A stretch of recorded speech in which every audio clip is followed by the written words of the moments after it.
136 વાઘોડિયા વિધાનસભાના અપક્ષ ઉમેદવારી તરીકે મધુભાઈ શ્રીવાસ્તવે ફોર્મ ભર્યું હતું।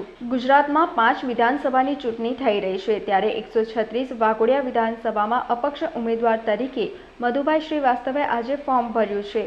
2022ની ચૂંટણીમાં અપક્ષ ઉમેદવાર તરીકે ધર્મેન્દ્રસિંહ વાઘેલા જીત્યા હતા। ધર્મેન્દ્રસિંહ વાઘેલા ભાજપમાં જોડાવા માટે પદ પરથી રાજીનામું આપતા ફરી પેટા ચૂંટણી આવી છે, જેમાં ભાજપા તરફથી ધર્મેન્દ્રસિંહ વાઘેલા તથા કોંગ્રેસમાં કનુભાઈ ગોહિલ છે, ત્યારે મધુભાઈએ અપક્ષ ઉમેદવારી નોંધાવી છે। મધુભાઈ શ્રીવાસ્તવે કહ્યું કે મારા વાઘોડિયાના અધૂરા રહી ગયેલા કામ પૂરા કરવા માટે હું ફરી ચૂંટણી લડવા માંગુ છું। ત્યારે આજરોજ તેમના પુત્ર દીપકભાઈ અને પુત્રી નીલમબેન તથા તેમના સમર્થકો સાથે મોટી સંખ્યામાં વાઘોડિયા ખાતે ફોર્મ ભર્યું હતું અને જીતનો આશાવાદ વ્યક્ત કર્યો હતો। ફોર્મ ભરવા એટલા માટે જઈ રહ્યો છું કે થોડા કામો બાકી છે। ફોર્મ ભરવા એટલા માટે જઈ રહ્યો છું કે એક જ વર્ષમાં ચૂંટણી આવી, જો સામેવાળા ઉમેદવારને ભાજપ ને કોંગ્રેસ વિરુદ્ધ મારી વાઘોડિયાના મતદારો ભાઈઓ બહેનો વડીલોએ વોટ આપીને જંગી બહુમતીએ ચૂંટાવી લાયેલા હતા। અપક્ષને કોઈ પક્ષાંતર લાગતું નથી, તો એમને રાજીનામું આપીને ભાજપમાં ગયા અને ભાજપના સિમ્બોલથી ચૂંટણી લડી રહ્યા છે। તો ખરેખર એમને ભાજપમાં જતા પહેલા મારા વાઘોડિયાના મતદારો ભાઈઓ બહેનો વડીલોનો આશીર્વાદ લેવો જોઈએ કે ભાઈ હું હવે તમારા વડે આટલા જંગી બહુમતીથી ચૂંટણી જીત્યો છું। ભાજપમાં જવું કે કોંગ્રેસમાં જવું, શાનામાં જવું, એનો અભિપ્રાય લેવો જોઈએ। એ અભિપ્રાય નહીં લીધો। વાઘોડિયાના મારા મતદાર ભાઈઓ બહેનોએ પરિવર્તન લાવ્યા કે ભાઈ 6 વખત મધુભાઈને લાયા છે, એક વખત નવા કોઈને લાવી જોઈએ, તો નવા લાવવાના પ્રયાસ કર્યા, તો નવા લાવીને નવાએ આવી રીતે કાર્ય કર્યું છે। એ તો પ્રજા જકારો આપશે અને પ્રજાજીનો જવાબ।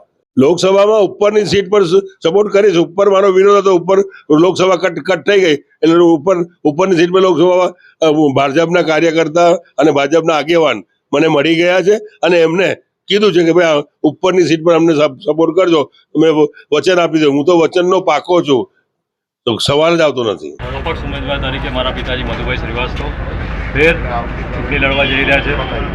1.5 વર્ષનો સમય લોકોએ જોયો છે જે રીતે વાઘોડિયા તાલુકામાં એક ભયનો માહોલ, વાઘોડિયા તાલુકામાં મંદિર બાબતના બી જે રીતના બનાવ બનતા આવ્યા છે, લોકોના ક્યાંક ફોન નહીં ઉઠાવવામાં આવતા, પ્રજા ત્રસ્ત થઈ ગઈ છે અને બજરંગબલી દાદાના કંઈક આશીર્વાદ હશે એ ફરીવાર આ ઇલેક્શન થવા જઈ રહ્યું છે। તો વાઘોડિયાની જનતાને એ જ અપીલ કરીશ કે જે 30 વર્ષથી આપણા કામો કરતા આવ્યા છે મારા પિતાજી, એ કામો લઈને જ આપણી પાસે આવ્યા છે અને હમણાં જે કામ થઈ રહ્યા છે, જે મારા પિતાજી મંજૂર કરેલા એ કામોના ઉદ્ઘાટનો કરીને એમની વાહવાહી કરવાના લોકો છે એમને ઓળખજો। મારા પિતાજીએ આપની વર્ષોથી સેવા કરતા આવ્યા છે, નાત જાત ભેદભાવ વગર ક્યાં કોઈનો બી લાગણી દુભાઈ નથી। આજે જ્યારે ફોર્મ ભરવા આપના વિશ્વાસથી આપના આશીર્વાદથી જે નીકળ્યા છે, તો આપ સૌને એ જ અપીલ કરીશ, આપનો સાથ સહકારને આશીર્વાદ આપજો। જય હિન્દ, જય ભારત। જે બીજું મુહૂર્ત છે એમાં અમે વાઘોડિયા મામલતદાર કચેરીમાં જઈને અમે અપક્ષ ઉમેદવારીનું તો જનતા નક્કી કરશે કે કોને વોટ આપવો છે અને કોને નથી આપવો।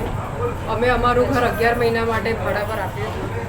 હવે ભાડું વાતે ઘરને કેવી રીતે ચલાવ્યું એ પ્રજા અને જનતા જાણે છે અને એનો જવાબ એ જે ઘરના માલિકો છે એ જ નક્કી કરશે કે આપણે ફરી એ ભાડુઆતને આપવાનો છે કે જે ઓરિજિનલ એમના જે રખવાલા હતા એમને આપવાનો છે। જે રીતે વચ્ચે રાજકોટમાં જરા સત્યાસમાં ટેકનિકલ દેખો એની માટે તો જે ચાલી રહ્યું છે અને એમની ચર્ચા વિચારણા જે બધી થઈ રહી છે અને પ્રજા એનું નક્કી કરશે, એમાં અમે કંઈ જવાબ નથી આપી। સમાચારોના સતત અપડેટ મેળવવા માટે લોકમત ન્યૂઝને યુટ્યુબ ઉપર સબસ્ક્રાઇબ કરો, બેલ આઇકોન દબાવો અને અમારી સાથે જોડાયેલ રહો ફેસબુક, ઇન્સ્ટાગ્રામ અને ટ્વિટર ઉપર।